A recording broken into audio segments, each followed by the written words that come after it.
now that we know each object, right, depending on the shape, if I want to rotate a ring, rotate a sphere, which one will roll down the slope the easiest? Okay, so if this is a slope, right, and sort of they all, if I have a sphere, a disk, a solid disk, and a ring, okay, they're going to race, right? Solid sphere, sphere, disk, and ring. And they're going to race to the bottom, all right? So all you have to do is compare their moment of inertia. So for the sphere, the disk, and the ring, the sphere is, let's say they all have the same mass, and they all have the same radius, this time capital R, right? So if the question gives you capital R, write your formulas in terms of capital R. The sphere is 2/5 mr squared.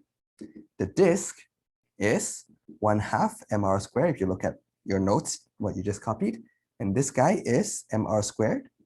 Okay, so what's 2/5? 2/5 is 4/10, right? 4/10 is the same as 2/5. 4/10, so that's 0.5. Sorry, 0.4 mr squared. 1/2 is basically 0.5 mr squared, and mr squared is mr squared, right? Or 1 mr squared. So which one has the largest moment of inertia? Which one is the hardest to rotate? It's the ring, right? It's 1, this is 0.5, this is 0.4. So which one will win? It's the sphere. The sphere will win, right? So this is something you can try, right? If you have a disk and a marble, but you have to have the same mass, and you will see that the sphere will win. This will take second place, and the ring will take third place. And it makes sense, right? Because all the same amount of mass is distributed furthest away from the center. Okay, it's a little bit harder to imagine between a disk and a sphere. As you can see, they're even very close quantitatively. So qualitatively, it's very hard to imagine which one will win. Yeah, I'm also assuming the disk is oriented and the ring is oriented in the right direction. So if you have a coin, right, you have to rotate it that way.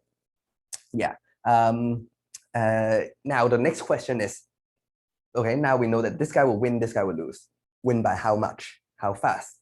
Right? So what's the kinematics? If I start off with u equals to 0, the initial velocity is 0, what is the final velocity?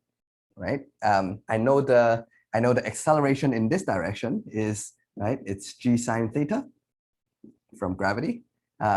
With that, can I figure out the final velocity? Now that I know this is harder, they're not point masses, they're not frictionless boxes that's going to slide down. Right now, they actually have a rotational inertia other than just the mass, which is their linear inertia. They also have a rotational inertia. So if I take into account of them, which one will win? How do I calculate that? This brings us to the next topic of rotational kinematics. And believe it or not, it's also easier than you think. Okay, we'll see how we take care of that.